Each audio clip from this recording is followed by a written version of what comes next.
নমস্কার বন্ধুরা, আমি মনিকা ব্লগার লাইফস্টাইল জানিয়ে তোমাদেরকে অনেক স্বাগত জানিয়ে আজকে সকালবেলা অর্জুনকে স্কুল যাওয়ার সময় থেকেই ভিডিওটা শুরু করছি। তোমরা কেমন আছো? দূরে কাছে যে যেখান থেকে আমার ভিডিওটি দেখছো, বড়দেরকে জানাই আমার প্রণাম, ছোটদেরকে জানাই আমার অনেক ভালোবাসা। তো রাস্তাটায় কি পরিমাণ ধুলো একবার দেখো, খালি তোমাদের সাথে শেয়ার করি। আর আমাদের এদিকে না প্রচুরই ধান মিলে দিয়েছে সবাই। তো ধান কাটা হচ্ছে, ধান ঝাড়া হচ্ছে। এখন প্রচুর কাজের সময়, যেহেতু এখানে অধিকাংশ মানুষই চাষবাস করে, তো তার জন্য প্রচুরই কাজের সময়। এই সময়টায় আলু লাগানো হবে। যতদিন না আলু লাগানো কমপ্লিট হচ্ছে, মানে প্রচুরই ব্যস্ত থাকবে প্রত্যেক কটাই মানুষই। তো চলো এখন অর্জুনকে স্কুলে দিয়ে আসি। আর এখানে দেখো মাঠে একদম ধান গাদা করে জড়ো করে দেওয়া আছে। ধান ঝাড়া মেশিন আসবে আর ধানগুলো ঝেড়ে নিয়ে যাবে।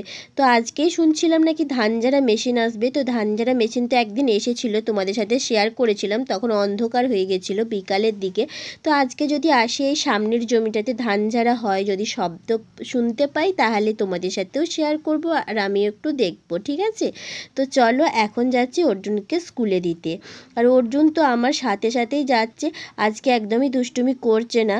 তো মাঝে মধ্যে আমি এখানে থাকি আর ও থাকে অনেকটা দূরে আর কি।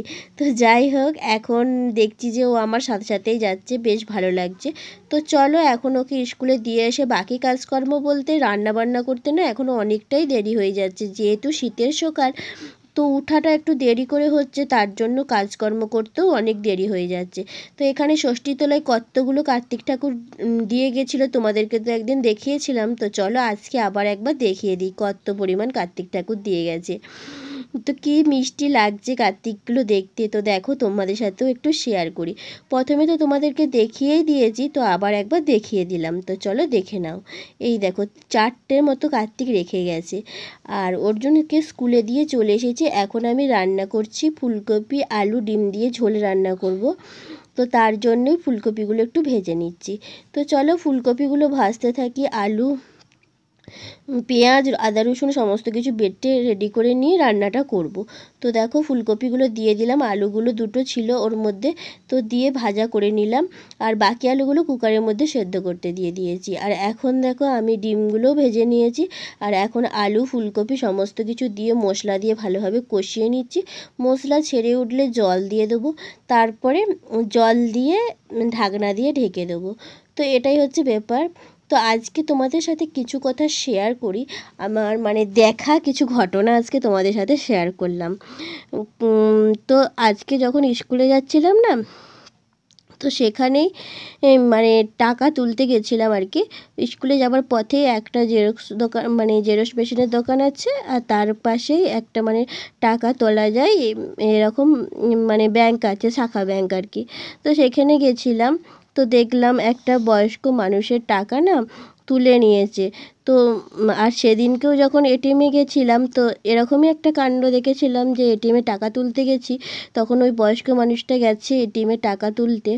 তো যখন তুলছে দেখছে যে মানে শাখা ব্যাংকে আগে তুলে এসেছিল সকালের দিকে, আর বিকালের দিকে গেছে মানে টাকাটা মানে বলেছে যে ওখানে মানে শাখা ব্যাংকে বলেছে যে টাকাটা তোমার উঠেনি, তোমার অ্যাকাউন্টে টাকাটা উঠেনি বলেছে, তার জন্য সে আবার এটিএমে তুলতে গেছে। তো সেখানে যেয়ে দেখছে যে এটিএম কার্ডে দেখছে যে অ্যাকাউন্টের কোনো টাকাই নেই, মানে 5,000 টাকা তোলা হয়ে গেছে। তো এটা শুনে তো মানে এটিএমের তার কাউকে কিছু বলার নেই, বারবার চেক করছে সে, বারবার মানে কার্ডটা ঢোকাচ্ছে চেক করছে, কিন্তু দেখছে তার 5,000 টাকা ছিল ব্যাংকে, কিন্তু আর কোনো ব্যালেন্স দেখাচ্ছে না। তখন সেখানে মানুষজন সবাই বলল যে তোমার টাকাটা তোলা হয়ে গেছে। তো শাখা ব্যাংকগুলোই ঠিক এরকমই করছে সেই বয়স্ক মানুষের কাছে। তো বন্ধুরা ফোন চলে এসেছিলো, তো বলা হলো না তার জন্য। তো মানে এখানে বোঝাই যাচ্ছে যে শাখা ব্যাংকে যে টাকাটা মানে যেখানে টাকা তুলতে গিয়েছিল, তো সেখানেই টাকাটা তুলে নিয়েছে। তো বয়স্ক মানুষকে বলেছে যে টাকাটা উঠেনি। তো এরকম কিছু কিছু ব্যাংকে ওরকম করছে। তো সেটা আমি নিজের চোখেই দেখলাম, আর সেদিনকে এটিএমে গেছিলাম তো সেটাও দেখলাম। তো তার জন্যই তোমাদের সাথে শেয়ার করলাম। তো এরকমভাবে মানুষকে ঠকানো হচ্ছে, এটা কি ঠিক বলো? তো যাই হোক, এখনকার দুনিয়াটাই এরকম হয়ে গেছে।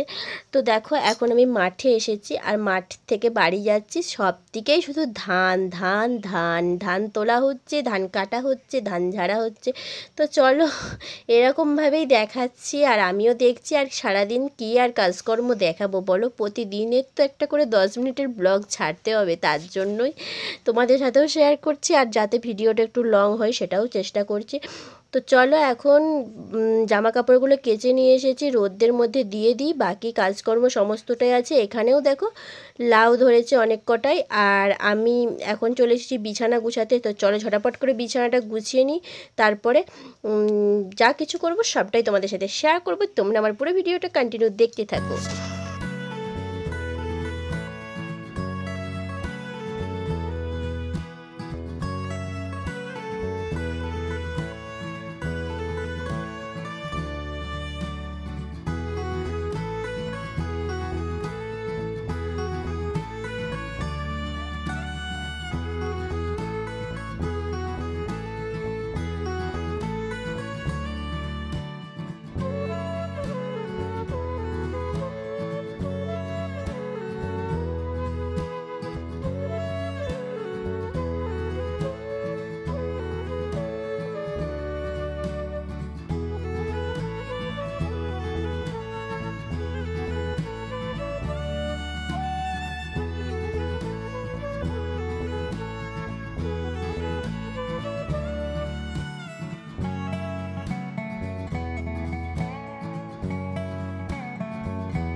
তো দেখো বিছানা গুছানো প্রায় আমার কমপ্লিট হয়ে গেছে, বিছানাটা আমার ঝটাপট করে গুছিয়ে নিলাম। তো চলো এখন ধান ঝাড়া মেশিনটা এসেছে, শব্দ শুনতে পাচ্ছি। তো চলো ধান ঝাড়া শুরু হয়ে গেছে, একটু তোমাদের সাথে শেয়ার করি, তোমরা একটু দেখতে থাকো, তারপরে বাড়ি যাব।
তো বন্ধুরা দেখলেই তো ধান ঝাড়া হয়ে গেল, মেশিনটা এরপরে চলে যাবে।